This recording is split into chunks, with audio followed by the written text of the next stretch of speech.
நம்ம நக்கீரன் டிவியோட தொடர்ந்து இணைந்திருக்க பெல் சிம்பிளை கிளிக் பண்ணுங்க.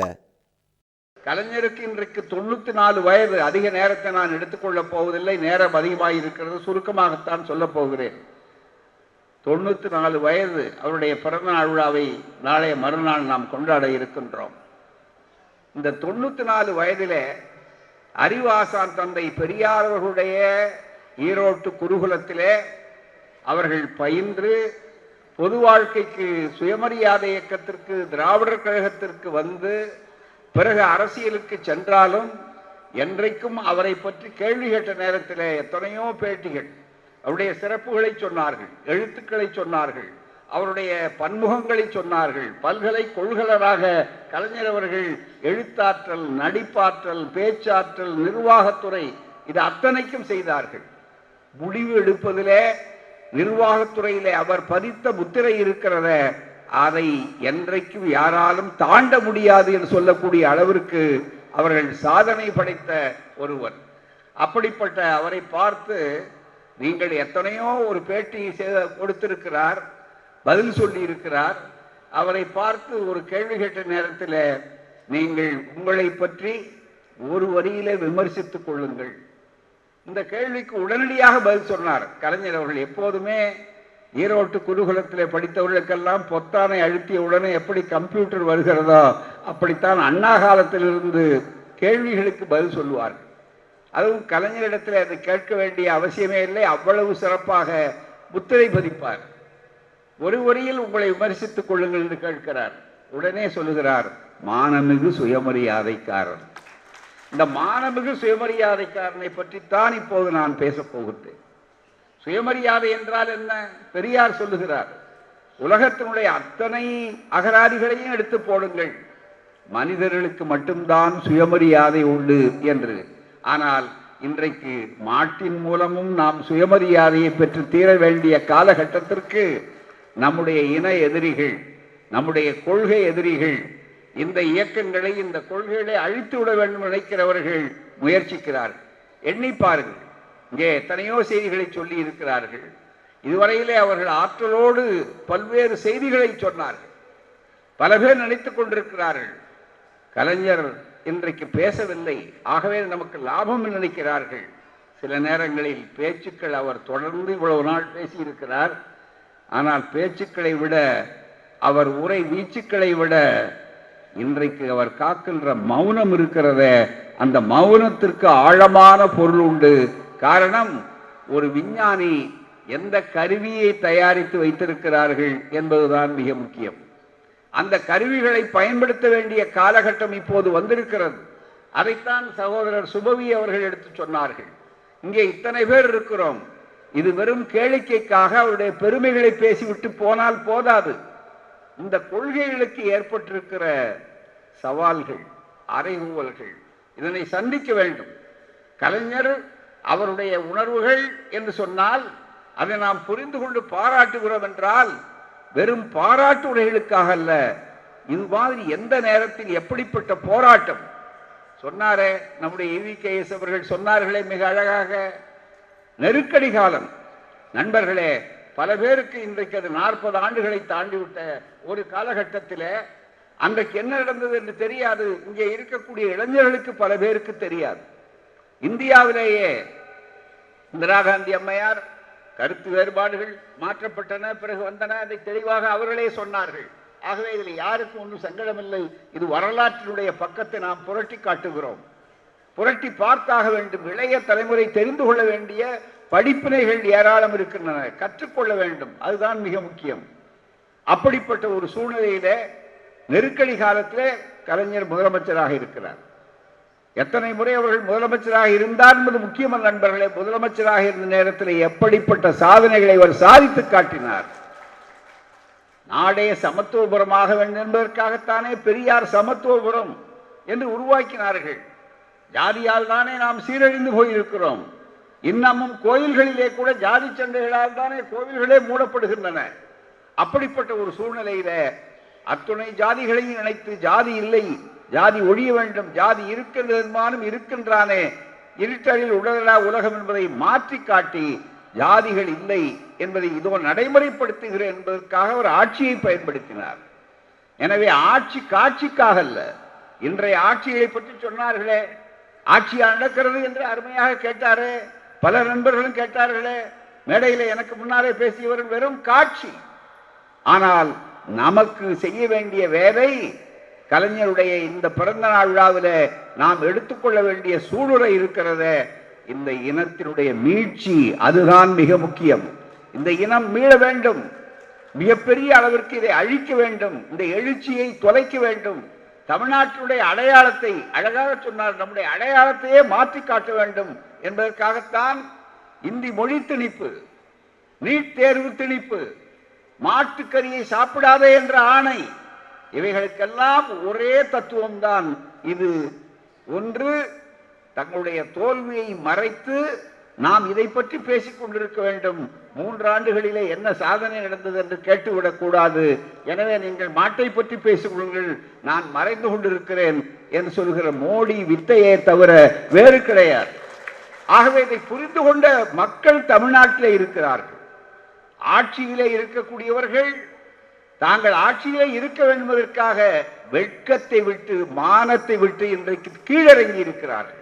தமிழ்நாட்டுடைய பெருமை, ஒரு காலத்திலே தமிழ்நாடு அரசு என்று சொன்னால், கலைஞர் ஆண்ட காலத்திலே தமிழ்நாட்டை பார், ஒரு உத்தரவு போட வேண்டுமானால், ஒரு ஆணை இட வேண்டுமானால், தென்னாட்டிலே மட்டுமல்ல வடநாட்டிலே இருந்த அரசுகள் கூட எப்படி நீங்கள் செய்திருக்கிறீர்கள் இதை கேட்பார்கள். ஆனால் இன்றைக்கு என்ன சூழல்? தயவு செய்து எதிர்த்து பேசக்கூடிய நிலை இருக்கிறதா? நீங்கள் எதிர்க்க வேண்டாம். சாதாரணமாக ஒரு மாநில அரசு, மத்திய அரசு, மாநில அரசு என்று சொன்னால், கலைஞர் அவர்கள் ஆண்டார்களே, அதை ஒப்பிட்டு பாருங்கள்.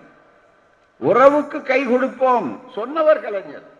அதற்காக நீங்கள் ஒரு பிரதமரை போய் பார்க்க கூடாதா என்று சில புத்திசாலிகள் கேட்கிறார்கள். ஆனால் பாருங்கள், காலில் விழுவதற்காக செல்லாதீர்கள். உங்களுக்கு ஏற்கனவே காலில் விழுந்தே பழக்கம். முதுகெலும்பு என்பதை கொடுப்பவர் தான் சுயமரியாதைக்காரர். பெரியார் தந்த மிகப்பெரிய கொடைகளிலேயே அற்புதமான கொடை எது தெரியுமா? திராவிடனுக்கு, தமிழனுக்கு முதுகெலும்பு உண்டு என்று இல்லாத முதுகெலும்பை அவர்தான் நினைவூட்டினார். இன்றைக்கு என்ன நிலை? நெருக்கடி காலத்திலே இந்திரா காந்தி அம்மையார் முதலிலே ஒரு தூதுவரை அனுப்பினார். கலைஞர் இங்கே ஆண்டு கொண்டிருக்கிறார். ஆண்டு கொண்டிருக்கிற போது எதிர்த்து கருத்துக்களை சொல்லும் போது எங்களை ஆதரியுங்கள் என்று மன்னிக்க வேண்டும். எங்களுடைய கருத்து ஜனநாயக ரீதியான கருத்து, ஜனநாயகம் காப்பாற்றப்பட வேண்டும் என்று. காரணம், காமராஜர் போன்றவர்கள் அந்த சூழல் என்று நினைத்திருந்தால் மிகப்பெரிய அளவுக்கு சர்வாதிகாரத்தை நோக்கி போய்கொண்டிருக்கிறதோ என்று அச்சப்பட்ட அந்த காலகட்டம் எல்லாம் கலைஞருக்கு தெரியும். அதன் காரணமாகத்தான் உடனடியாக அவர் சொன்னார், இல்லை, மன்னிக்க வேண்டும், நீங்கள் பிரதமராக இருக்கிறீர்கள், உங்களிடத்தில் அதிகாரம் இருந்தாலும் கூட நான் தமிழ்நாட்டு மண்ணை காப்பாற்ற வேண்டும், தமிழ்நாட்டு மக்களுக்கு உள்ள சுயமரியாதையை வெளிப்படுத்தியாக வேண்டும் என்பதற்காகத்தான் அவர்கள் ஆதரிக்காமல் எதிர்த்து நின்றார்கள். அதன் காரணமாகத்தான் மிசா பாய்ந்தது. அதன் காரணமாகத்தான் அவர் ஆட்சி கலைக்கப்பட்டது. ஒரு முறை அல்ல, 2 முறை ஈழத்தமிழர்களுக்காக. இப்படி எல்லாம் வந்தால் கூட அவர்கள் ஆட்சியை பற்றி கவலைப்படவில்லை, தமிழினத்தின் மீட்சியை பற்றித்தான் கவலைப்பட்டார் என்பதற்கு அடையாளம்தான் அந்த மானமிகு சுயமரியாதைக்காரன் என்பதற்கு அடையாளம். இன்றைக்கு போலவா? என்ன கொடுமை, எவ்வளவு அசிங்கம்! மத்திய அரசினுடைய ஒரு சாதனைகளை இங்கே இருக்கிற ஒரு அரசு, நாங்கள் எங்களுடைய பணியிலே விளம்பரப்படுத்தி அவர்களுடைய வெற்றி சாதனைகளை அவர்களுக்கே சாதனை என்று சொல்ல முடியாத காலகட்டத்தில் நீங்கள் வெற்றி சாதனை என்று சொல்லக்கூடிய அளவிற்கு வந்திருக்கிறீர்கள் என்றால், இதைவிட நல்ல சர்வ அடிமைகளை உலகத்தில் எங்கு தேடினாலும் பார்க்க முடியாது என்று சொல்லக்கூடிய கட்டத்தில் இருக்கிறீர்கள். ஒப்பிட்டு பார்க்க வேண்டாமா? நெருக்கடியை எதிர்த்து நின்று ஆட்சி போனாலும் பரவாயில்லை, கொள்கை காப்பாற்றப்பட வேண்டும் நினைத்த பிற்பாடுதான் அவர்களே பிறகு அதை உணர்ந்த நேரத்தில் எதிர்த்தாலும் அவர் கடுமையாக எதிர்ப்பார், ஆதரித்தாலும் பொறுமையாக ஆதரிப்பார் என்று கடற்கரையிலே அவர்கள் பேசும்போது, நெருக்கடி காலத்தை நீங்கள் விரும்பவில்லை என்பதை நான் இப்போது தெரிந்து என்னுடைய வருத்தத்தை தெரிவித்துக் கொள்கிறேன் என்று அன்றைய பிரதமர் இந்திரா காந்தி அம்மையார் பேசினார். மிகப்பெரிய அளவிற்கு. இது வரலாறு. அப்படிப்பட்டவர்கள் இன்றைக்கு என்ன நிலை? அன்றைக்கும் கலைஞர் மீது புகார்கள் கொடுக்கவில்லையா? கலைஞர் மீது விசாரணை என்றெல்லாம் சொல்லவில்லையா? ஆனால் இன்றைக்கு நீங்கள் ஏன் இந்த ஒரு பெரிய ஆட்சி இருக்கிறதா இல்லையா என்று தெரிய முடியாத அளவிற்கு அவர்கள் கேட்டார்களே, வெட்கமாக இல்லையா? இவ்வளவு பெரிய அளவுக்கு மம்தா பானர்ஜி மாநில உரிமை பறிக்கப்படுகிறது என்று பேசுகிறார். பினராயி விஜயன் பக்கத்திலே இருக்கிற கேரளத்தினுடைய முதலமைச்சர் தெளிவாக நான் சட்டமன்றத்தை கூட்டுகிறேன் என்பது மட்டுமல்ல, எல்லா முதலமைச்சருக்கும் இது வெறும் மாட்டுக்கறி பிரச்சனை அல்ல, மாநிலத்தினுடைய உரிமை பறிப்பு பிரச்சனை. எனவே மாநிலங்களை அழிக்க வேண்டும். ஒரே ஒரு ஒற்றை ஆட்சி, யூனிட்டரி கவர்மெண்ட் என்பதுதான் இருக்க வேண்டும், பெடரல் என்ற கூட்டாட்சி இருக்கக்கூடாது என்று சொல்லிய இந்த நேரத்திலே ஒரு தலைவன் என்பதற்கு என்ன அடையாளம் என்று எழுதும்போது காண்டேகர் ஒரு பொது சிந்தனையாளர். காண்டேகர் எழுதினார், 50 ஆண்டு காலத்துக்கு பின்னாலே வரக்கூடியதை யார் முன்னாலே நினைக்கிறானோ அவன்தான் சிறந்த தலைவன் என்று சொன்னார்கள். கலைஞர் ஆட்சிக்கு வந்திருக்கிறார். இளைஞர்களுக்கு சொல்லுகிறோம், வரலாற்றை திருப்பி பார்த்து உங்களுக்கு இதை சொல்லி ஆக வேண்டும், நீங்கள் தெரிந்து கொள்ள வேண்டும். அருமை தாய்மார்களே, புரிந்து கொள்ளுங்கள். கலைஞர் ஆட்சிக்கு வந்திருக்கிறார் அண்ணாவுக்கு பிறகு. அந்த வந்த காலகட்டத்திலே உடனடியாக ஒரு ஆட்சிக்குத்தான் வந்து விட்டோமே, எல்லாம் பரவாயில்லை என்று நினைக்கவில்லை. நாட்டு பிரிவினை கோஷம் என்பது வந்தபோது அண்ணா அவர்கள் சொன்னார்கள், நாங்கள் பிரிவினையை கைவிடுகிறோம் என்பது உண்மைதான், ஆனால் பிரிவினைக்கான காரணங்கள் எவை சொல்லப்பட்டதோ அவைகள் அப்படியே இருக்கின்றன, அதை பற்றி மத்தியிலே இருக்கக்கூடிய ஆட்சியாளர்கள் கவனிக்க வேண்டும் என்று கோடிட்டு காட்டினார். அண்ணா அவர்களுடைய அந்த பாடத்தை விரிவுபடுத்தினார் கலைஞர் அவர்கள். மாநிலத்தில் சுயாட்சி, மத்தியில் கூட்டாட்சி. மிக தெளிவாக இந்த மாநிலத்தில் சுயாட்சி என்பதற்காக ஒரு தனி மாநாடே போட்டு, எப்படி நாளைக்கு அகில இந்திய தலைவர்கள் அழைக்கப்பட்டு இங்கே வர இருக்கிறார்களோ அதே போலத்தான் இதே சென்னையிலே அந்த மாநில சுயாட்சி மாநாட்டிலே தந்தை பெரியார் அவர்கள் உள்பட கலந்து கொண்டு சிறப்பாக சாதனை செய்தார் என்றால் அது மீண்டும் இப்போது தேவைப்படக்கூடிய ஒரு காலகட்டத்தை வைத்திருக்கிறோம். எனவேதான் கலைஞர் அந்த காட்டிய வழி ஒளியோடு இருக்கிறது. அவர் பேசுகிறாரா மௌனத்தோடு இருக்கிறாரா என்பது முக்கியமல்ல. ஏனென்றால் மாநில உரிமைகள் அத்தனையும் நீட் தேர்வு என்ன அதற்கு பொருள்? நமக்கு பிச்சை கேட்கவில்லை, நாம் யாசகம் கேட்கவில்லை, கையேந்தவில்லை. அரசியல் சட்டம், எந்த அரசியல் சட்டத்தை இவர்கள் கையில் எடுத்துக்கொண்டு பிரமாணம் செய்திருக்கிறார்களோ, ஆட்சிக்கு போயிருக்கிறார்களோ, அந்த அரசியல் சட்டத்தில் நமக்கு உரிமை இருக்கிறது. நம்முடைய சட்டமன்றத்தில் எதிர்கட்சி என்று ஆளுங்கட்சி என்ற பேதம் பார்க்கவில்லையே.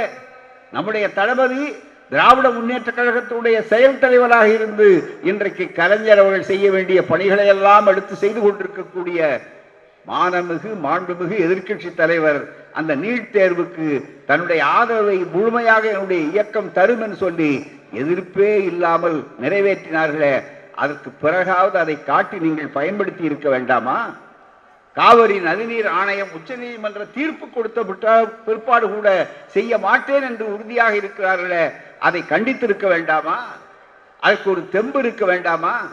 ஒரு அனைத்து கட்சி கூட்டத்தை கூட்டுங்கள் என்று எத்தனை முறை சொல்லி இந்த செவிட்டு காதுகளுக்கு, அரசனுடைய செவிட்டு காதுகளுக்கு கொஞ்சம் கூட ஏறவில்லையே. அதற்கு கலைஞருடைய வியூகம் தேவை அல்லவா? எனவேதான் நண்பர்களே, கலைஞர் பெரியார் எப்படி எப்போதும் தேவைப்படுவார் என்பது முக்கியமோ, அந்த பெரியாரிடத்திலே குருகுலத்திலே படித்து பாடத்தை சரியாக படித்து இன்றைக்கும் அந்த பாடங்கள் அப்படியே இருக்கின்றன. அவைகளெல்லாம் கருவிகளாக, இன்றைக்கு போர்க்கருவிகளாக நாம் ஆள வேண்டும் என்ற அந்த உணர்வினால் தான் இன்றைக்கு எல்லோரும் நாம் ஒன்று சேர்ந்திருக்கிறோம். அதுதான் மிக முக்கியம். இங்குள்ள தமிழர் ஒன்றாதல் கண்டே எங்கள் பகைவர் எங்கோ மறைந்தார் என்று புரட்சி கவிஞர்கள் சொன்னதை போல நாம் ஒன்றாக வேண்டும். இதிலே மிக முக்கியமானது, இன்றைக்கு யார் நெல்லிக்கு நல்ல அடிமைகள் என்று பார்க்கக்கூடிய அளவுக்கு எவ்வளவு துணிவு இருந்தால் மிஸ்டு காலில் கட்சியை சேர்த்து உறுப்பினர் சேர்க்கக்கூடிய ஒரு கட்சி இன்றைக்கு கால் ஊன்ற முடியாத இடத்துல கழகமே இல்லாத, கலவரமே இல்லாத தமிழ்நாட்டை நாங்கள் செய்வோம் சொல்லுகிறீர்களே, நீங்கள் ஆளுகின்ற மாநாடுகளிலே உத்தரப்பிரதேசத்தில் ஏற்படுகிற கலவரத்தை விடவா எண்ணி பார்க்க வேண்டாமா? இதையெல்லாம் சொல்ல மாட்டோமா? எனவே இது வெறும் நாமாவளி பாடுவதற்காக நாங்கள் இங்கே வரவில்லை, மாறாக போர் பிரகடனத்தை செய்வதற்கு இந்த கூட்டம் தயாராக இருக்கிறது. அறப்போர் போராட்டத்தை நடத்த தயாராக இருக்கிறது. அதுதான் கலைஞர், அதுதான் பெரியார், அதுதான் அண்ணா, அதுதான் கலைஞர்.